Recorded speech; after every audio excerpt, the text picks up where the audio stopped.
Welcome to Real Estate Coaching Radio, America's #1 trusted resource for realtors who demand authentic, real-time coaching. Starring award-winning real estate coaches Tim and Julie Harris. Get ready for unfiltered, full-strength honesty about what is truly working to get you into action and make you money in this new real estate boom. Now to our hosts, Tim and Julie Harris. We're joined today by Jonathan Smoke, the chief economist for Realtor.com, who's calling in live from the Inman Connect conference in New York City. Since our last interview with Jonathan, Realtor.com has released both the December 2014 monthly housing inventory data and 2015 housing forecast reports, and we're going to discuss these today as well as get some insight into the experience he's having so far at the conference. Now, let's welcome Jonathan to the call as we join our host, Tim Harris.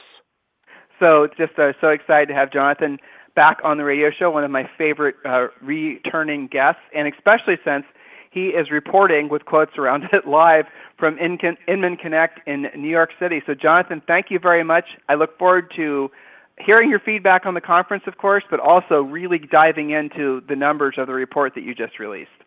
Thanks, Tim. As always, happy to be here. I think, Jonathan, you've been the lucky charm for the radio show because every time we have you back, within 30 days or so, we have a surge in listenership. And just this month, I think maybe in anticipation of your show, today we're going to officially go well over 100,000 listeners for the first time ever. So indirectly, I thank you for that, whatever it is you're bringing. You know, statisticians like to point out that correlation does not mean causation. So, but I'll take that compliment. I'm not quite sure what you just said. Probably it was some economist thing that I'll have to study later. But so with that in mind, let's talk about you're attending this year's conference as an official representative of Realtor.com, and you'll be obviously speaking at the conference. You and I were talking prior to the start of the show today that Rupert Murdoch was there, that there's a energy that is obvious at the event. I've been watching the videos. I've been, talking with all my friends there. But there's an energy there that maybe hasn't been there forever because people are so excited about A, Rupert Murdoch, but B, also what your parent company, Move.com, is doing now with regards to Realtor.com. Any stories or experiences you can relate to?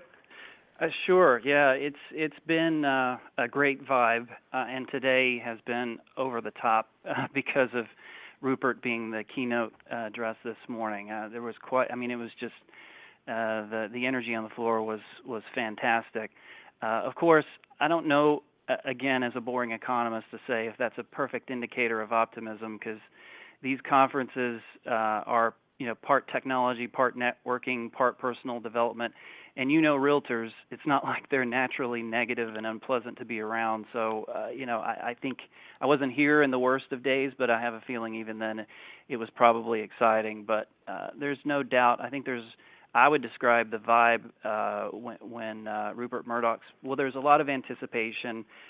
Twitter just about lit up. And I would say people were overwhelmingly enthused by what he had to say and to explain why he was so interested in the housing market and why News Corp made the move to purchase Move and why they believe in real estate and his own personal views, and it connected with the people in the audience. And in fact, I thought Richard Smith, the CEO of Realogy, who also spoke this morning, said it best that he thinks it's great to see smart people investing big capital in the industry. So people really think that that's a sign that our time has truly yet to come, and with all of these big things going on, it will make it even better for all of us that are in it. Well, I think Mr. Murdoch even said that. He thought that the sort of the digital age of real estate is yet to come, and he saw it as a huge opportunity, and that was really exciting. The other thing I thought was really interesting that he said, and I hadn't read this anywhere else, I'm sure Inman will be writing stories on this, is that he'd said he'd taken a serious look at buying either Trulia or Zillow and Move. So he wanted in the space, and he was just looking to see what his different options were. I hadn't read that or heard that from any other place that he'd actually considered Zillow or Trulia. And I love the fact that he chose obviously Move because of the relationship with Realtor.com, and National Association of Realtors, and then he really kind of, drilled down on one of the best USPs of Realtor.com, being that the information is the best that there is out there as far as housing data. So putting all those pieces together, I think, was very fascinating. And were you surprised how personally involved he seemed to be? He wasn't just giving talking points. He was like showing that he was actually personally involved in the acquisition process. Did that surprise you? Not at all, because I've read a bit about him, but I think 2 months ago I would have been totally shocked by it, because this is personal to him, meaning he cares about real estate. I thought it was a perfect move he did his little keynote, and then Brad did a kind of back and forth interview with him, and then he invited out his realtor, Dolly Lenz, to join in the discussion. And so through that effort, he basically showed, how personal it is to be involved in real estate, and how he talked about his home buying process and how deeply focused he is on real estate. And it just completely made me proud to be part of the team. If your listeners are on Twitter, I suggest looking up the hashtag ICNY to see what people were saying this morning. There were two things that he said that absolutely just lit up Twitter, at least in our real estate galaxy part of the universe. The first one was, there is no digital substitution for the human touch. Yep. He absolutely believes that, and the centrality role of the realtor, the agent, to be in the middle of the process, and we're not trying to create some technology that is going to eliminate that. And then, of course, the funniest was when he was asked by Brad, is Realtor.com the right name? He said, I think so, and what the hell does Zillow mean? And the crowd went nuts. Yeah. Yeah, I watched that. Yeah, so anyone who wants to actually watch what we're talking about, you can go on Inman.com, and Brad's actually got you can watch the whole recast the entire day right there on your iPhone or whatnot. So that's pretty cool. Well, so let's start. Before we move on to the numbers and the specifics from your report, were there any other interesting currents that you picked up on? Any other things that you saw that you thought, well, that's kind of interesting. That might be something that would be newsworthy, that's emerging technology, or any kind of just anything at all that really struck you as interesting, out of the ordinary?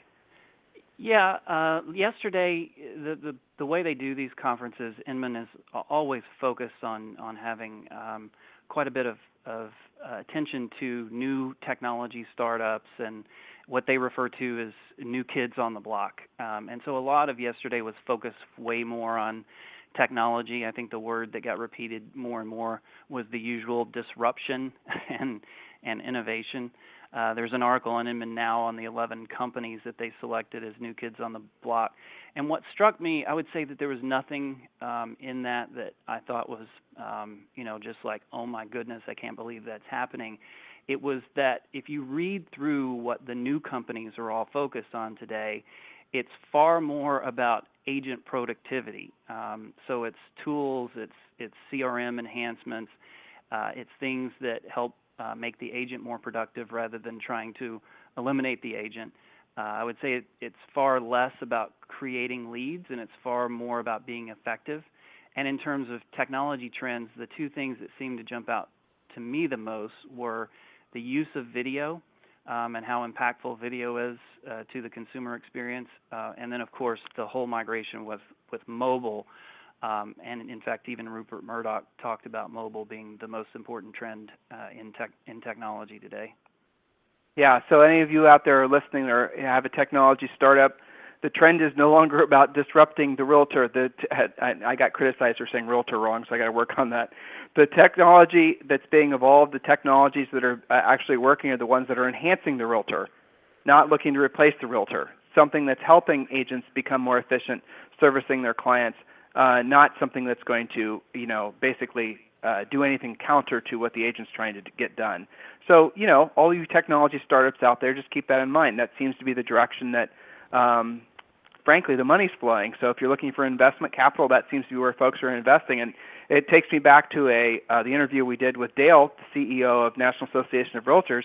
And, he said, we like competition. We like the fact that there's more and more people that are getting into the industry trying to service the needs of realtors because it makes the industry as a whole better. And I think that's true. And we're going to see the best benefits of that over the next 7 to 10 years during this new real estate cycle, which we're calling a real estate boom. So that's, I think, a good jumping off point. Let's talk about your December 2014 monthly housing inventory data report and your forecast. All right.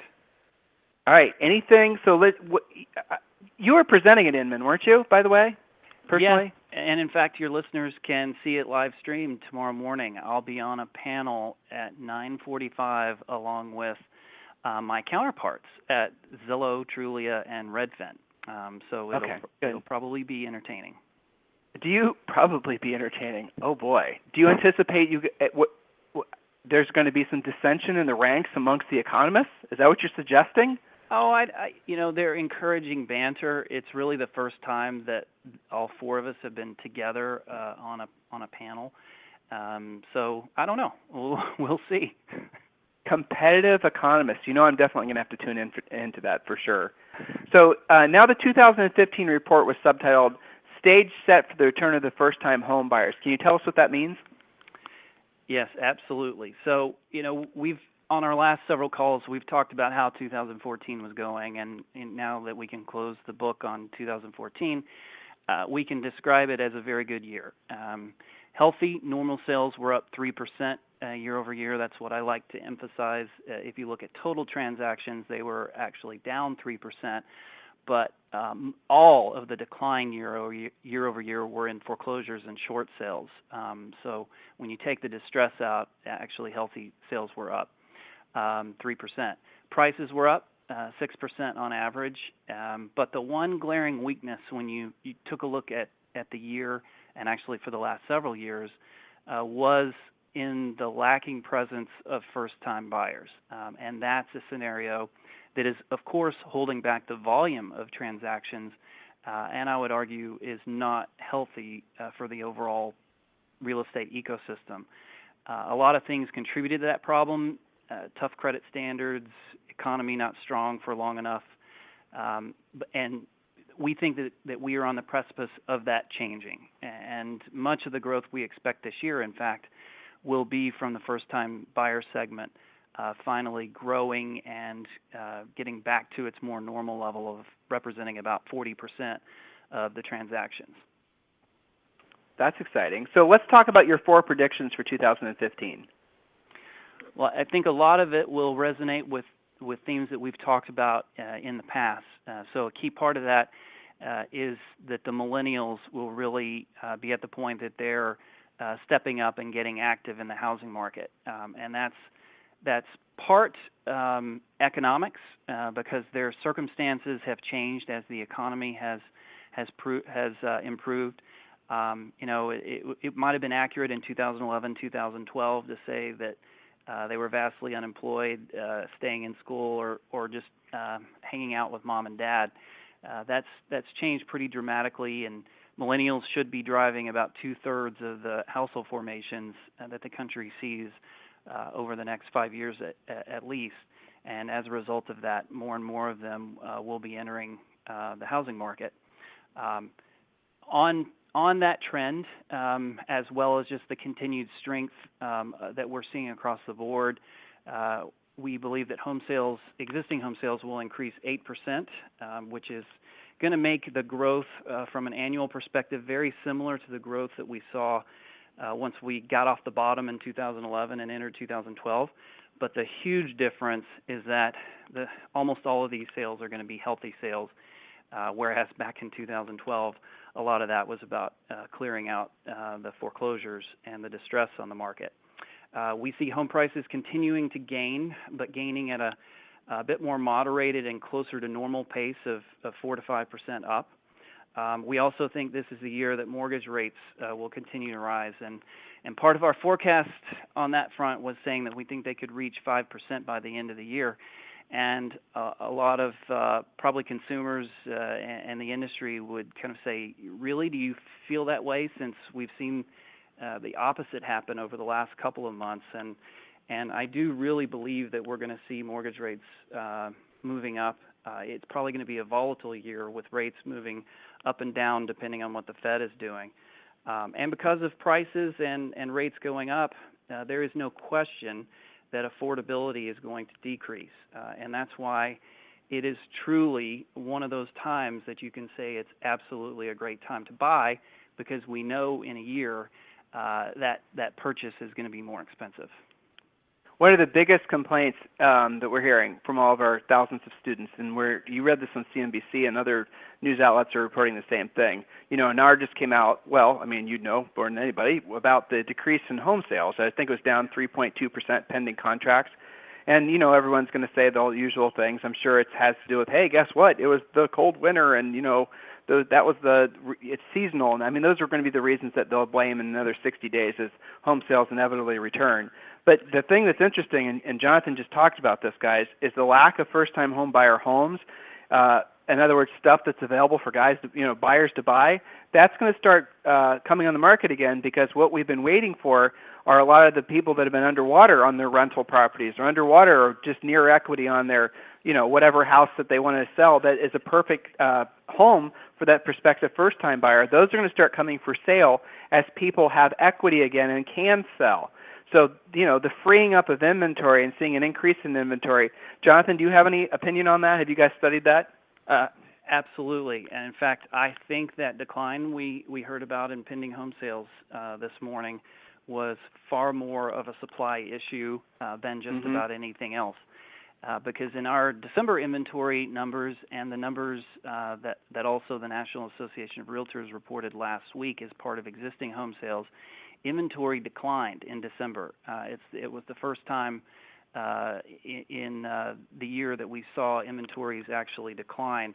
And that's not a recipe that sets us up for growth next year, because we already had tight supply conditions, and we're now surveying consumers actively every day on Realtor.com, and the data so far in December and January are pointing to the number one thing that potential buyers are complaining about is they can't find a home that fits their needs. So we definitely have an inventory problem, but the good side of that coin, of course, is hopefully we can influence that, or your listeners can help us by encouraging those clients to list. Because I personally think that a lot of what has limited the inventory over the past year especially has been, if you do the math, a large number of today's homeowners with a mortgage probably feel like they wouldn't qualify for a new mortgage. And of course, with many of the changes that were happening towards the end of 2014, with Fannie and Freddie clarifying the standards related to the qualified mortgage program, and also with FHA lowering fees and new down payment programs coming out, basically that situation should be changing dramatically. And if people are remotely interested in trying to trade up or downsize or whatever it might be, it's not only a perfect time to buy, it's the perfect time to list, because while we're seeing inventories decline, of course, we're seeing prices go up, and we're also seeing the age of inventory continue to decline. So I want to see the scenario where inventories are growing and we're continuing to see age of inventory decline and prices go up. And in fact, we highlighted in our monthly report there are a few markets where that condition does seem to be emerging. And it's a pretty eclectic mix of markets, and that gives me courage that we'll see more and more of those happening across the country as the year progresses. Well, this housing recovery, it's becoming less and less of a housing recovery haves and have-nots. That's what's kind of nice to see. From having read your report, studying other things, it's less bifurcated than it was, say, a year ago. So that's kind of nice. It's almost like, well, certainly there's markets that are just sort of stuck in the past as far as the recession and maybe never will recover. That happens. But for the most part, well, you've been tracking a city-by-city data. I don't know if that was one of our questions today, but any notables that stick out to you as far as housing markets that are doing exceptionally well, or has it changed since the last month that we talked about this? It hasn't changed dramatically, although that inventory scenario has been the one data point that surprised me, and that was pretty widespread in order for the national number to actually decline. And so you've got markets like Pittsburgh, a couple of markets in Florida, Jacksonville and Tampa, which of course have not been markets that people have been talking positively about for a long time. Virginia Beach and Virginia, Providence in Rhode Island. So it is an eclectic mix, and it's not the let's all talk just about Texas all the time. We're seeing good things happen in many parts of the country, and while I am concerned about the supply piece, every other part of the dynamic points to the fact that demand is building. So it's indeed we have a lack of supply problem, which if you're going to have a single problem, that's a good one to have. Well, so you also mentioned in your report boomerang buyers or, back in the market type buyers. Share with the listeners a little bit about that. Those aren't familiar with that term. Yeah, so I wish they would have called them rebound buyers rather than boomerang, because I keep thinking of people who move to Florida and then decide it's too far away from where they lived before and go halfway back. Or Australia. Yes, or Australia. So boomerang buyers are basically the description that the press and people in the industry are giving to folks that basically suffered in the foreclosure crisis and either lost their home through foreclosure or had to do a short sale, and basically that blemish was on their credit record, and they basically had to go through the period of time before they could qualify for conventional mortgages again and other types of government-backed mortgages. And basically a huge wave of those folks that lost their homes during the worst of times now have worked off their time frame on their credit records. And so there are a lot of projections that they will be moving or be trying to move back into the market. But of course, that assumes they can find affordable inventory and indeed also that the credit access improves. But hopefully we will indeed see both of those things happening. Well, as we round up today's show, I want to sincerely thank Mojo Sells for sponsoring today's show and sponsoring a lot of our shows, actually. Mojo Sells, if you guys haven't discovered it yet, is probably, it's certainly one of my top 3 must-have tools, especially for agents that are serious about becoming listing agents. If you're even partially interested in learning how to become a listing agent, go over to mojosells.com, mojosells.com. The technology that they offer, what they deliver, it's one of my favorite companies to speak about, and I'm very proud to have them as a sponsor for the radio show. So back to Jonathan. Jonathan, as far as the recovery, is it still on track? Are there any indicators that are worrying you about the recovery? Anything you're seeing where you're going to go, I'm going to keep an eye on that? So the one I've already shared, I was surprised that inventory started to decline in December, and I can tell you that we're watching this every day, and the trend is unfortunately continuing so far in January. But I think that's a problem that we can fix and we can address. And so your listeners in particular have more power to influence that than me, and hopefully I'll be equipping them with the insights to help encourage people. Because, again, I think that many buyers and also many people who potentially would list because they want to trade up are not aware that the credit conditions are improving dramatically, and then we have this big event that there is no question that mortgage rates will be going up. It's just a matter of exactly when and by how much. And so with a lot of confidence, we can tell the industry and consumers that it will cost more in the future, and that's why it's a perfect time to both buy and list. It's interesting as you say that, and I definitely agree with everything you're saying. I'm thinking as the average agent listens to this, because this is an agent-centric radio show, I'm thinking, oh my gosh, we've been telling people forever that it's the best time to buy, or you have to buy now because this is around the corner and it's going to make it so that you wish you would have bought.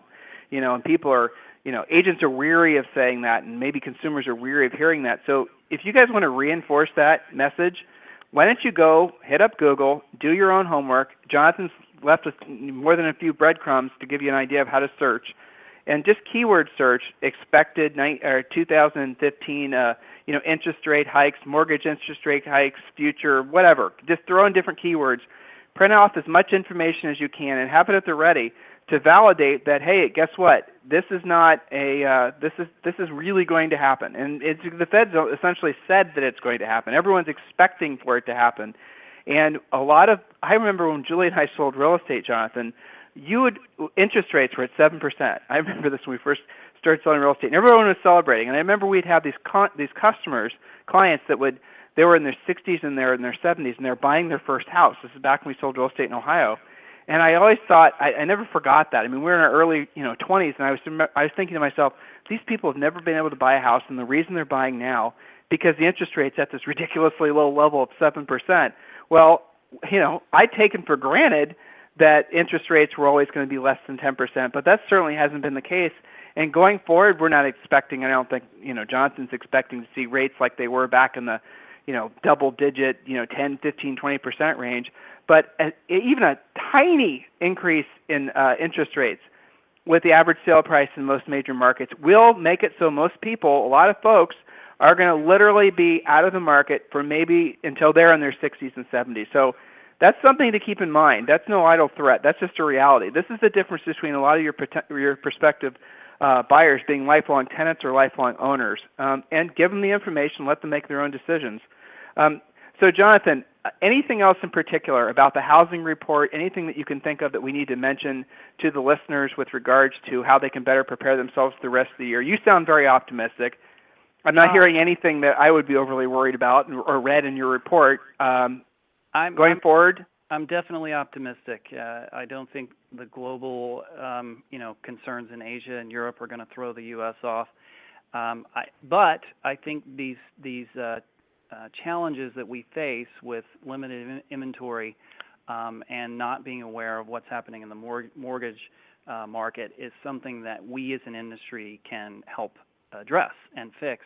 And so one of the simple pieces of advice I would say is refresh your lender and mortgage broker contacts. It's likely to be a very important year for being up to speed on exactly what the new programs are looking like, how they're priced in your market, and indeed how rates are trending from one day to the next. And consumers are going to be expecting you to bring that kind of advice. We'll do our best to equip you and report it regularly on the show, but there's going to be nothing quite like having a local contact that you can rely on for what applies specifically to your buyers.